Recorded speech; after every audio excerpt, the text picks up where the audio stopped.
الذين آمنوا وعملوا الصالحات لهم مغفرة وأجر عظيم والذين كفروا وكذبوا بآياتنا أولئك أصحاب الجحيم صدق الله مولانا العظيم۔ وعدہ لیا اللہ تبارک و تعالی نے ان لوگوں سے، وعدہ کیا اللہ تبارک و تعالی نے ان لوگوں سے جو ایمان لائے اور نیک عمل کیے، ان کے لیے بخشش ہے اور بہت بڑا اجر و ثواب ہے۔ اور وہ لوگ جنہوں نے کفر کیا اور حق کو جھٹلایا، یہی لوگ ہیں جہنم والے۔ سورہ المائدہ کی آیت نمبر 9 اور آیت نمبر 10، یہ دو آپ حضرات کے سامنے پڑھی اور جمع کیا۔ ان دونوں کے اندر اللہ تبارک و تعالی نے ایمان اور اعمال صالحہ اور کفر اور برے اعمال، ان دونوں باتوں کا انجام بیان کیا۔ جو بندہ قیامت کے دن اللہ تبارک و تعالی کے ہاں اس حال میں حاضر ہو کہ اس کے نامہ اعمال میں ایمان بھی ہو اور اعمال صالحہ بھی ہو، اس کو اللہ پاک کیا عطا فرمائے۔ اور خدا نہ کرے کوئی بندہ اس حال میں اللہ تبارک و تعالی کے ہاں حاضر ہوتا ہے کہ اس کے نامہ اعمال میں ایمان نہیں ہے، کفر ہے اور اعمال صالحہ نہیں ہیں بلکہ برے عمل ہیں، پھر اس کو اللہ تبارک و تعالیٰ کیا سزا دے۔ ان دو باتوں کا جہاں ان دونوں مختصر سی آیات مقدسہ میں رب کائنات نے اعلان اور وعدہ فرمایا ہے۔ دیکھیے قرآن مجید کے اندر ہو یا حدیث پاک میں ہو، جب بھی ایمان پر اجر و ثواب کا، انعامات کا فرمایا ہے تو ایمان کے ساتھ اعمال صالحہ کی شرط ہے۔ اکیلے ایمان کی بات نہیں ہے، بے شک اکیلا ایمان نجات کے لیے کافی ہے، ایک نہ ایک دن ضرور وہ جنت میں جائے گا جو بندہ بھی ایمان کی دولت لے کے دنیا سے جائے گا۔ اور حدیث پاک میں یہ بھی آتا ہے، بعض ایسے کمزور ایمان والے لوگ ہوں گے کہ دنیا میں کوئی ان کو ایمان والا ماننے کے لیے تیار ہی نہیں ہوگا، اتنا کمزور ان بیچاروں کا ایمان ہوگا، حتیٰ کہ جس وقت وہ جہنم میں اپنے اعمال بد کی سزا بھگت رہے ہوں گے، اللہ تبارک و تعالیٰ فرشتوں سے فرمائیں گے کہ جنت میں اگر کوئی ایسا آدمی ہے جس کے پاس تمہارے علم کے مطابق تھوڑے سے تھوڑا، کمزور سے کمزور بھی ایمان ہے تو اس کو جہنم سے نکال کے جنت میں۔ فرشتے جائیں گے وہ اپنے علم کے مطابق جن کے اندر رتی برابر، ذرہ برابر بھی ایمان محسوس کریں گے، ان کو وہاں سے جہنم سے نکال کے جنت میں لے آئیں گے۔ اللہ تعالیٰ فرمائیں گے اور کوئی، فرشتے کہیں گے اور کوئی ذرے برابر، رتی برابر بھی ایمان والا نہیں۔ اللہ فرمائیں گے اب بھی ایسے ایمان والے ہیں جن کے ایمان کو صرف میں جانتا ہوں، تم بھی نہیں جانتے۔ اتنا ان کا کمزور اور پوشیدہ ایمان ہے کہ ان کے ایمان کو فرشتے بھی نہیں جانتے۔ اللہ تبارک و تعالیٰ اپنی رحمت سے، اپنے فضل سے، اپنے کرم سے ان کے اس کمزور سے کمزور ایمان کی بدولت ان کو بھی جہنم سے نجات عطا فرمائیں گے اور جنت کا داخلہ عطا فرمائیں گے۔ اور یہ آخری جنتی، کمزور سے کمزور جنتی، فرمایا اس کو بھی اللہ تبارک و تعالیٰ اتنی بڑی جنت دیں گے جو اس پوری دنیا سے 10 گنا زیادہ بڑی، اس پوری دنیا سے 10 گنا بڑی ہوگی۔ بچہ جب ماں کے رحم میں تھا، ماں کے پیٹ میں تھا، اس کی ساری دنیا وہی تھی۔ 9 مہینے کا حمل ہے، ماں کے پیٹ میں ہے، اب وہاں وہ کھیل بھی رہا ہے، کود بھی رہا ہے، فلاں بھی کر رہا ہے، فلاں، اس کی ساری دنیا وہی ہے۔ اب وہ بھلا یہ تصور کر سکتا تھا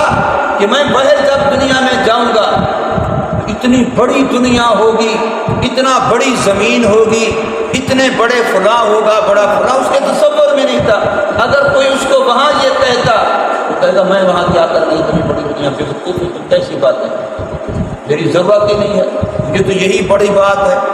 کہتے ہیں جو کنویں کے اندر کھڑا ہے، اس نے اور کوئی پانی کبھی دیکھا ہی نہیں ہے، وہ سمجھتا ہے میں نے دنیا کا سارا پانی ہاتھ کر لیا، جھاگ لیا، دیکھ لیا، اس کو میں نے طے کر لیا، کوئی پانی میں نے بچایا ہی نہیں ہے، اس نے دیکھا ہی وہی پانی ہے۔ تو یہی حال ہمارا، جب ہم ماں کے پیٹ میں تھے ہماری ساری دنیا وہی تھی، ہم اسی میں مگن اور خوش تھے، اور اس دنیا میں اللہ نے بھیجا، ہم نے آنکھیں کھولی، ادھر بھی دنیا ادھر بھی دنیا، ختم ہی نہیں ہوتی، لامحدود ہے، جہاں تک ہماری نگاہ کیمرے کے ساتھ بھی کام کرتی ہے اس سے آگے بھی دنیا زمین جا رہی ہے۔ حالانکہ یہ زمین کیا ہے، ساری دنیا کی بھی ایک چوتھائی ہے، اس فانی دنیا کی بھی ایک چوتھائی زمین ہے، جن سے تو پانی ہے، یہ بھی ہمیں بہت بڑی لگتی ہے۔ اور یہی بندہ جس وقت جنت میں جائے گا تو اس سے 10 گنا بڑی جنت ادنا سے ادنا جنتی کو ملے گی۔ میرے بھائیوں، یہ دولت ہے ایمان والی، یہ دولت ہے دین والی، یہ دولت ہے شریعت والی، یہ دولت ہے اللہ کی رضا والی، یہ دولت ہے اللہ کے دیدار والی، یہ دولت ہے اللہ کی نعمتوں والی، کہ اس میں ایسی جوانی ملے گی جس کے بعد کبھی بڑھاپا نہیں، وہ صحت ملے گی، کبھی بیماری نہیں، اور جنتی کو جنت میں بھوک نہیں ہوگی، پیاس نہیں ہوگی، وہاں کھائے گا بھی مزے کے لیے، پیے گا بھی تو مزے کے لیے، ضرورت کے لیے نہیں، ضرورت تو وہاں ہے ہی نہیں، وہاں کھانا پینا، وہاں جو بھی نعمتیں استعمال کرے گا سب لذت کے لیے، مزے کے لیے استعمال کرے گا۔ اس لیے فرمایا یہ دار البقاء ہے، یہ دار الخلود ہے، یہ دار السلام ہے، یہ گھر ہے جس کے لیے اللہ نے تمہیں پیدا کیا ہے۔ تمہارا ابا حضرت آدم اس گھر سے آیا، اپنے ابے کے صحیح جانشین بنو، صحیح وارث بنو۔ وراثت ابے کی چھوڑی ہوئی کیا ہے؟ جنت ہے۔ ہمارے باپ آدم علیہ السلام کی چھوڑی ہوئی وراثت جنت ہے، اور ہم اپنے باپ کے وارث بنیں گے، اور اپنے باپ کا وارث وہی بنتا ہے جو باپ کے مذہب پر۔ اللہ نہ کرے کسی کا بیٹا کافر بن جائے، وہ اپنے باپ کا وارث نہیں بنتا، دنیا میں بھی نہیں بنتا۔ تو اس لیے میرے بھائیوں، یہ چیز ہے جس کے لیے قرآن ہمیں ترغیب دیتا ہے کہ آؤ اس میں مقابلہ کرو ایک دوسرے کے ساتھ، کہ ایمان میرا زیادہ، جنت میں زیادہ دوں گا، نیک اعمال میرے زیادہ، اس میں مقابلہ کرو۔ کہ دنیا کی فانی نقشوں میں مقابلہ کر کے میرے مربے زیادہ، میرے مرلے زیادہ، میری کاریں زیادہ، میری کوٹھیاں زیادہ، میرا عہدہ زیادہ، میرا بینک بیلنس زیادہ، کچھ بھی ہو، تم نے جب جانا ہے تو خالی ہاتھ جانا۔ دنیا کا بادشاہ سکندر اعظم جا رہا ہے اور وصیت کر کے جا رہا ہے کہ میرے دونوں ہاتھ کفن سے نکال دینا، دنیا کو پتہ چلے کہ دنیا کا فاتح، دنیا کا بادشاہ خالی ہاتھ جا رہا ہے۔ لیکن نیک اعمال والی دولت، ایمان والی دولت، وہ ایسی دولت ہے جو کبھی انسان کا ساتھ چھوڑتی نہیں ہے۔ تو فرمایا اس کے لیے فَلْيَتَنَافَسِ الْمُتَنَافِسُونَ، ایک دوسرے سے آگے۔ وعد اللہ الذین آمنوا، اللہ نے ایمان والوں سے وعدہ کر رکھا، اور اللہ کبھی اپنے وعدے کے خلاف نہیں کرتا۔ اللہ نے وعدہ کر رکھا ہے ایمان والوں سے، لیکن ایمان کے ساتھ شرط ہے وَعَامِلُوا الصَّالِحَاتِ، نیک عمل کرتے۔ حضرت مولانا احمد علی لاہوری رحمہ اللہ تعالی آمنو کا معنی کرتے ہیں جن کے نظریات پاک ہو، دل پاک ہو، دماغ پاک ہو، اندر پاک ہو، تب ایمان ہے۔ جس کے دل میں گندگیاں کھڑی ہیں، حسد ہے، بغض ہے، کینہ ہے، لالچ ہے، طمع ہے، حرص ہے، کسی کا ناجائز محبتیں ہیں، کسی کی ناجائز نفرتیں ہیں، تو فرمایا ناپاک دل میں ایمان نہیں۔ ایمان کا معنی ہی یہ ہے کہ اس کی اندر پاک ہو، سوچ پاک ہو، نظریات پاکیزہ، اور عامل الصالحات کا معنی کرتے ہیں کردار ستھرا، جس کا کردار ستھرا۔ فرمائے ان کے لیے اللہ تبارک و تعالی نے وعدہ کر رکھا لہم مغفرۃ و اجر عظیم، ان کے لیے مغفرت ہوگی۔ انسان ہے، بشر ہے، کمیاں ہوں گی، کوتاہیاں ہوں گی، خطائیں ہوں گی، لفظیں ہوں گی، اللہ پاک بخش۔ مغفرت کا وعدہ بھی، مغفرت ہے ہی اسی کے لیے جو گناہ لے کے آئے گا، جس کے کھاتے میں گناہ ہے ہی نہیں، قرآن مجید میں اللہ فرماتا ہے کہ میری عبادت کے لیے تو فرشتے پہلے موجود تھے، وہ گناہ کرتے ہی نہیں تھے۔ اگر فرض کر لو سارے انسان بھی ایسے بن جائیں کہ کوئی بھی گناہ نہ کرے اور سارے کے سارے فرشتوں کی طرح ہو جائیں، تو میں ایک اور مخلوق پیدا کروں گا کہ گناہ کرے اور میرے سے معافی مانگے،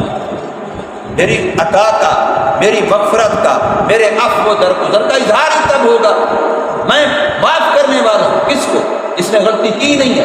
میں غلطی کرے گا تو میں معاف کرنے والا ہوں۔ اور پھر اللہ فرماتے ہیں جیسے میری صفتیں ہیں تمہارے اپنے اندر وہی صفتیں پیدا کرو کہ میرے پاس ایک بندہ آ جائے، میرا ملازم ہے، میرا محتاط ہے، میرا شاگرد ہے، میرا مرید ہے، میرا فلاں ہے، غلطی ہو گئی معاف کرو۔ اگر غلطی ہی نہیں ہوئی تو مجھ پر خوش ہو، پھر یہ کوئی تمہارا کمال نہیں ہے۔ کمال یہی ہے غلطی اولاد سے بھی ہوگی، غلطی ملازم سے بھی ہوگی، غلطی محتاط سے بھی ہوگی، غلطی گھر والی سے بھی ہوگی، غلطی بیوی بیٹے سے بھی ہوگی۔ عجیب سا ایک قصہ لکھا، ایک دفعہ بندہ گھر آیا، بیوی بڑی پریشان ہے کہ کیا ہو گیا، بہت پریشان ہے بیچاری، کیا ہو گیا پوچھ رہا ہے، تو آگے سے ڈرتے ڈرتے جواب دیتی ہے کہ تم نے کل پرسوں باہر ملک سفر پہ جانا تھا، پاسپورٹ تمہاری ضرورت تھی، لیکن آج تمہارا پاسپورٹ غلطی سے میری سے غلطی ہوئی، وہ واشنگ مشین کے اندر کھل گئی، یہ تو سارا ضائع ہو گیا۔ اب اتنے دن میں اچانک ایمرجنسی پاسپورٹ بنوانا، فلاں کرنا، اور مجھے پتہ ہے تم نے سفر پہ جانا ہے، میرے سے بہت بڑی غلطی، میں اس لیے پریشان ہوں۔ مرد نے ایک لمحے سوچ کر کے آگے سے جواب دیا، کوئی بات نہیں، کوئی بات نہیں۔ تو کہتے ہیں اس سے اس عورت کے چہرے پہ اتنی خوشی آئی، پاسپورٹ تو ویسے بھی دوبارہ بنوانا، اگر ناراض ہوتا، گالی دیتا، غصہ کرتا، جھگڑا کرتا، پھر کیا ہوتا، پاسپورٹ بن جاتا، اس نے پھر بھی بنوانا تھا، تو اگر حوصلہ کر لیا پھر بھی بنوایا۔ تو یہی معاملہ، بچہ ہے غلطی ہو گئی، بیٹا کوئی بات۔ اب اگر یہ کوئی بات نہیں والا نسخہ ہم سیکھ لیں، ہمارے حضرت فرماتے ہیں مولانا خلیل احمد صاحب، ایک دفعہ کہیں کسی بزرگ کے پاس میں اللہ والے کے پاس بندے آئے، کہتے ہمیں کوئی نصیحت کر، تو اللہ والا تھا کافی دیر خاموش بیٹھا رہا، انہوں نے یہی کہا ہمیں کوئی نصیحت کر۔ اس نے کافی دیر کے بعد کہا بھئی ہم نے تو اپنے بڑوں سے ایک ہی بات سنی ہے، اور وہ بات یہ ہے کہ کوئی بات، ہم نے تو اپنے بڑوں سے ایک ہی بات سنی ہے اور وہ بات یہ ہے کہ کوئی بات، یہ کوئی بات نہ نسخہ سیکھ لو، انشاءاللہ گھر میں سکون رہے، گھر کے اندر کبھی بگاڑ و فساد نہیں ہوگا۔ تو فرمایا اللہ تبارک و تعالیٰ ان سے فرمائیں گے تم سے غلطیاں ہو، قصوریں ہو، کوئی بات میرے بخش۔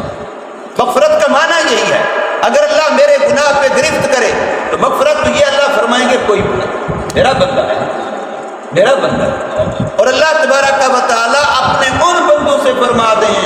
کہ فرمایا ہے محمد کریم صلی اللہ علیہ وسلم کل عبادی، میرے ان بندوں سے فرما دو الذی نصرفوا علی انفسہم، جو اپنے آپ پر گناہ کر کر کر کر کے ظلم کر چکے ہیں، میرے ان بندوں سے فرما دو میری رحمت بڑی وسیع،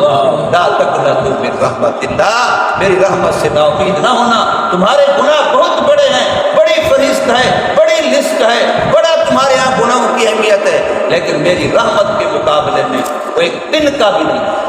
میری رحمت کا دریا بہے گا، یہ تنکے کی طرح، خس و خاشاک کی طرح اس میں بہہ کے چلے جائیں گے، کوئی ان کی حیثیت نہیں، اس لیے نا امیدی کفر ہے، اللہ سے کبھی نا امید نہ ہونا۔ تو اللہ ان کے ایک تو گناہ معاف کر دے گا، اور اس کے ساتھ فرمایا رب کا وعدہ ہے اجر عظیم، اپنے خزانے سے بہت بڑا اجر،